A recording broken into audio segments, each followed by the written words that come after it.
मेरा आपसे प्रश्न है, ये एक टहनी है जिसके ऊपर 3 फ्रॉग्स, 3 मेंढक बैठे हुए हैं और ये में से 2 ये जो फ्रॉग हैं ये डिसाइड करते हैं कि हम लोग जंप करेंगे। प्रश्न एक बार दोबारा से, इस टहनी के ऊपर ये 3 फ्रॉग बैठे हुए हैं और ये दोनों के दोनों डिसाइड करते हैं कि हम लोग जंप करेंगे। मेरा प्रश्न आपसे ये है कि कितने रह जाएंगे, 1, 2 या 3, कितने फ्रॉग रह जाएंगे? क्या कहा आपने? 1 फ्रॉग रह जाएगा। फिर सोच लीजिए, इन दोनों ने सिर्फ डिसाइडा है, सिर्फ डिसीजन लिया है, जंपा नहीं है। बस डिसीजन लेने से कुछ नहीं होता, मैं ये करूंगा, मैं वो करूंगा, इससे क्या हो जाता है? जब मैं छोटा था तो हमेशा सोचता था कि जिस दिन मैं, हमेशा सोचते रहना मैंने कि जिस दिन मैं बड़ा होऊंगा तो मैं ये करूंगा, मैं वो करूंगा। लो जी, मैं बड़ा हो गया, लेकिन तब भी हमेशा सोचना, नहीं, जिस दिन मैं कॉलेज से बाहर निकलूंगा तब मैं ये करूंगा, मैं वो करूंगा। चलो जी, मैं कॉलेज से बाहर भी निकलाया, फिर क्या लगा, नहीं यार, जिंदगी यहाँ, जिस दिन मैं पैरों पर खड़ा होऊंगा तब मैं ये करूंगा, मैं वो करूंगा। लो जी, पैरों के ऊपर खड़ा हो गया, मैं एक फैशन डिजाइनर बन गया, लेकिन तब भी जिंदगी मैंने नहीं जी। तब भी हमेशा ये था कि जिस दिन मेरी शादी होगी तो मैं ये करूंगा, वो करूंगा। शादी भी हो गई जी, तब भी दिमाग, नहीं, जिस दिन मेरे बच्चे होंगे तब मैं ये करूंगा, मैं वो करूंगा। बच्चे भी हो गए, ना, जिस दिन बच्चे बड़े होंगे तो मैं अपनी जिंदगी को जीऊंगा, मैं ये करूंगा, वो करूंगा, ये गाड़ी खरीदूंगा, वो खरीदूंगा। लो जी, बच्चे बड़े भी हो गए। जब बच्चों की शादी होगी तो मैं ये करूंगा, मैं वो करूंगा। लो जी, 2 में से 1 की शादी हो गई, अनाम 57+। कब जीऊंगा जिंदगी को? कल, परसों, 1 महीने के बाद, 1 साल के बाद? अब से 32 साल पहले 1999 में एक एपिसोड आया करता था दूरदर्शन पर, नाम था उसका मुंगेरी लाल के हसीन सपने। इसमें जो करेक्टर था ना, हमेशा सोचते रहता था, हमेशा थिंकिंग, हमेशा सोचते रहना उसने, हमेशा सोचते रहना। क्या मिला जिंदगी में उसको? कुछ नहीं मिला। 1 साल तक एपिसोड चला ये, बहुत लोगों ने अपने आप को इससे आइडेंटिफाई किया। क्या आपके साथ में तो ऐसा नहीं होता? क्या आप हर वक्त सोच, इससे मेरा कोरोना को लेकर हजारों डेथ हो रही है हर रोज, लाखों लोग हमारे इंडिया में मर चुके हैं और पता नहीं फिगर्स कितनी सही है कितनी झूठी हैं। पूरे वर्ल्ड के अंदर करोड़ों लोग मर चुके हैं, लेकिन उससे भी ज्यादा डेडली है उन लोगों के साथ में जो कि डिप्रेशन में आकर हर वक्त नेगेटिव सोचे। पता नहीं कितनों की मौत हो चुकी होगी, जिसका कोई आंकड़ा हमारे देश में तो कुछ होता ही नहीं है। ये कहीं ज्यादा डेडली है सोचना, आपका हर वक्त सोचना नहीं है तो क्या करना क्या है। ये कहीं ज्यादा डेडली, अपने आप को रोको इस सोचने से। कहते हैं ना, empty mind is a devils workshop. जो सोच सोच के अपनी जिंदगी का कबाड़ा करना, उसको रोकना है आप लोगों ने। बहुत सारे लोगों की सबसे बड़ी मुश्किल पता है क्या होती है? हमेशा क्यों सोचते रहते हैं?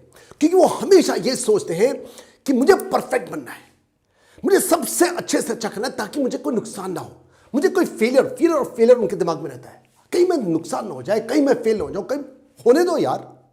थॉमस अल्वा एडिसन 10,000 बार फेल हुआ था। जब उससे पूछा, थॉमस तुम 10,000 बार फेल हुए, क्या बोला वो? कहता मैं 10,000 बार फेल नहीं हुआ, मैं 10,000 बार सक्सेस हुआ ये जानने में कि ये वो तरीके जिससे कि लाइट बल्ब नहीं बन सकता। ये जो परफेक्शन है ना, this is your biggest enemy. हमेशा आप सोचते हो, पेरेंट्स हमेशा, ये देखिए इस इंसान को देखिए, हाईवे है उसके ऊपर पेंट कर रहा है, वो डिवाइडर्स के लिए वो पेंट कर रहा है, लेकिन परफेक्शन में लगा हुआ है, बहुत अच्छा बनाना। अरे हाईवे कौन देखेगा? 2-4 अगर नहीं भी होंगी, ओमिट भी हो जाएंगे, इससे क्या फर्क पड़ने वाला है? कोई नहीं फर्क पड़ने वाला। बहुत सारे पेरेंट्स लगे रहते हैं अपने बच्चों को रेस करने के लिए कि बहुत अच्छे बनेंगे, वो बहुत अच्छा बनाना है उनको, बहुत अच्छा बनाना। बेटा तुमने डॉक्टर बनना है, तुमने इंजीनियर बनना है। उनके दिमाग में शुरू से डाला जाता है 96%, 97%। 3 इडियट की तरह क्यों परफेक्शनिज्म में जाते हो? मत जाओ, मत एक्सपेक्ट करो अपने बच्चे से कि एकदम बुलजाई की तरह वो बिल्कुल सेंटर में डाले। वो मैं आपसे पूछता हूं, कब तक आप ये वीडियो वॉच करते रहेंगे? आप सारा दिन वीडियो वॉच करते हैं, हाँ करो, लेकिन एक लिमिट तक। बुक्स पढ़ो लेकिन एक लिमिट तक। आर्टिकल्स पढ़ो, ब्लॉग्स पढ़ो, लेकिन एक लिमिट तक। एजुकेशन लो, लेकिन एक लिमिट तक। कब आप करना शुरू करोगे? अपने आप से सोचो, क्या आपके गोल्स है, क्या वो अनरियलिस्टिक तो नहीं है? गोल्स आपको याद है? SMART, S for specific, M for measurable, A for achievable, R for realistic. क्या वो अनरियलिस्टिक गोल तो नहीं बना के रखे हुए? मान लीजिए आपने बिजनेस स्टार्ट किया, पहले साल आपकी टर्नओवर है 1 करोड़ की, अगले साल आपकी टर्नओवर है 2 करोड़ की, तीसरे साल है 3 करोड़ की, चौथे साल 5,000 करोड़। हाँ पॉसिबल है, लेकिन रियल तो नहीं है। कहीं आपके गोल ऐसे अनरियलिस्टिक गोल तो नहीं है जिसके कारण से, परफेक्शनिज्म लेने के कारण से आप कर नहीं पा रहे हो? कहीं आपके मन में ये फियर तो नहीं रहता कि कहीं मैं डूब ना जाऊं? कहीं आप प्रोक्रास्टिनेट तो नहीं करते रहते? या कहीं आप इस लड़की की तरह हमेशा नीचे की तरफ वो कैंची से घास काटे जा रही है? वो कि नहीं कहीं ऐसा ना हो कि पत्थर कोई रह जाए, कोई घास मेरे पास रह जाए, या आप एक लड़की की तरह हो जो कि सिर्फ उसका फोकस एक ही तरफ है, रिजल्ट की तरफ, मुझे सिर्फ रिजल्ट चाहिए।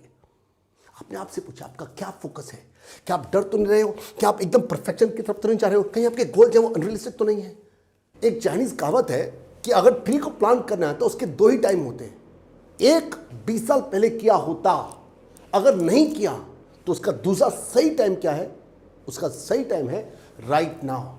कहते हैं वो लोग कि अगर जर्नी पर जाना ना 10,000 माइल्स की, तो एक स्टेप ले लो, जस्ट टेक वन स्टेप, एक स्टेप ले लो, 10,000 माइल्स की जो जर्नी वो धीरे धीरे धीरे धीरे खत्म हो जाएगी। Look for the stars. मैं मानता हूं स्टार्स नहीं मिलेंगे, look for the stars, you will not get the stars, but at least you will not come back with handful of dust either.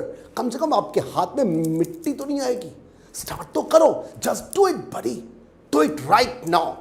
आज मेरे वादा कीजिए, आप लोग नीचे कमेंट सेक्शन में लिखिए कि जो जो आपके ड्रीम्स हैं उसके लिए आप कल के इंतजार नहीं करेंगे, जैसा भी है परफेक्शनिस्ट नहीं बनना, आपने अपने काम को करना है। 10,000 miles of journey starts with one step.